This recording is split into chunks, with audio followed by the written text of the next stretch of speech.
What's going on, everybody? Good afternoon, happy Thursday. So today we have a DD15. We're going to pull off the cylinder head because the number 6 cylinder the number 6 cylinder valves on the intake continue to get out of adjustment. From what I understand, the maintenance was not done pretty much at all. The guy bought it used. It was taken care of to a degree, but again, when it comes to valve adjustments, unfortunately that was not done. So number 6 was continued to get out of adjustment. So adjusted, and it gets to a point where you can no longer adjust it because the adjusting screws are bottomed out. So head's got to come out, got all the bullshit out, just about, got to get all the accessories out here, there, just about everywhere. And I'm going to pull the head bolts out right now. Now, if I'm not mistaken, there are 38 head bolts. We may have the 2 hidden ones back there, but we got everything else taken care of. Now, my question is, have you guys used the Milwaukee 1/2-inch impact? I bought this, I used it a few times, so far so good, but let's see what it'll do on head bolts. Let's take a look. Maximum. Not bad, huh? Let's see if it can do all of them. Let's try it. Now that's a little weird because it gives it all it's got based on the resistance, and then after that it kind of eases up and almost feels like it's just got no power, but it actually does. So let's try again. All right, let's keep going.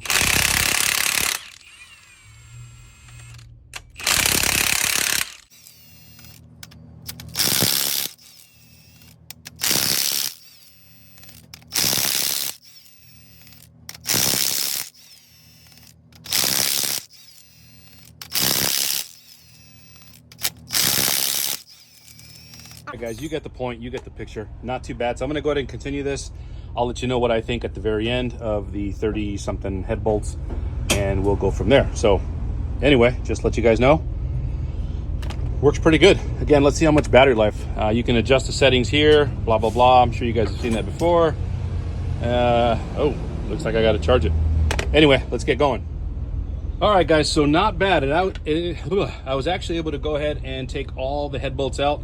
Didn't have any problems considering I've got that much battery life left on it. So not bad at all. I'm pretty impressed. I've used it for some shocks. I've used it for a number of things. So it's actually not bad. If you're looking for something like that, I do like it. It takes a little getting used to just because if you're using the 1/2-inch impact air, obviously it's a big jolt that hits right away, some nut busting. Or you can go something like this, a little bit softer, but then it actually ramps up based on, I guess, what it senses. So anyway, not bad at all. So we got all the head bolts loose. Now, don't forget, before you start trying to lift up the cylinder head, make sure you take out the 2 hidden bolts. There's one right in there. It's a 16 millimeter or 17 millimeter. Same thing on the other side. And those are not head bolts, but those are bolts that automatically torque everything down. So remember to take those out, and you should be good to go. All right, guys, so just to show you guys what we're doing, what's going on in the shop. I haven't been posting very much, trying to keep busy. It's kind of an up and down wave, but anyway, that's pretty much it. Guys, say hi to Chavo. Chavo. Saluda. All right, guys, thanks for watching. Talk to y'all later. Okay, guys, one other thing I forgot to mention really quick before I end this video.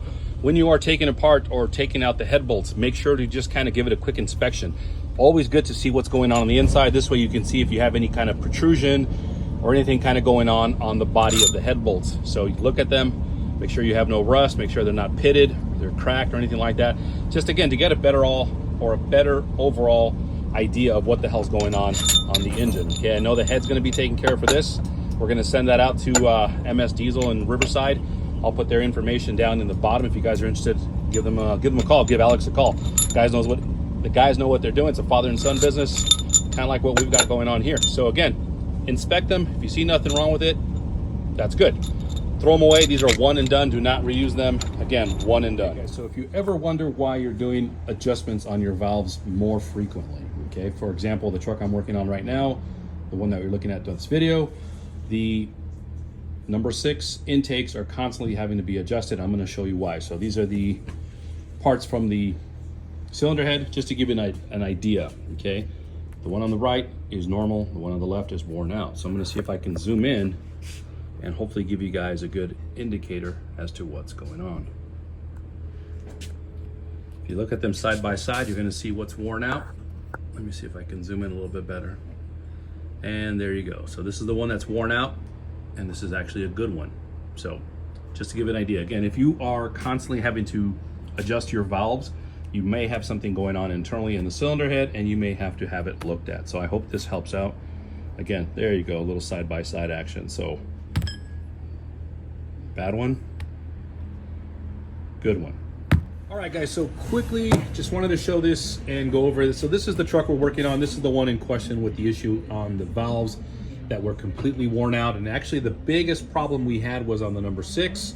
Number 4 and 5 were gradually getting worn out and kind of getting screwed. So what I'm referring to, or I'm kind of trying to show you, is this. So these are the rockers on the intake, and these are the screws. So once these, there we go, once these start to max out, in other words, the thread on this kind of just keeps going up and up and up, and then you no longer have adjustment down here, that puts it completely out of adjustment, and that means that valve or something else internally may be going on.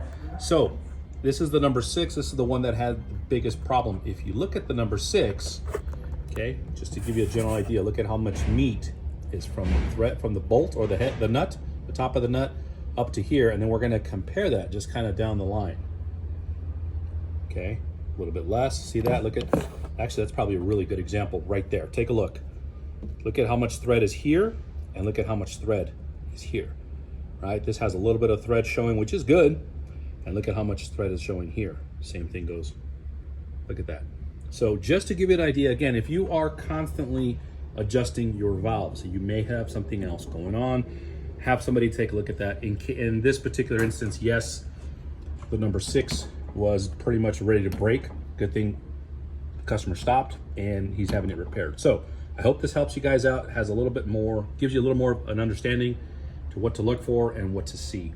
Guys, as always, if you have any questions, feel free to hit me up.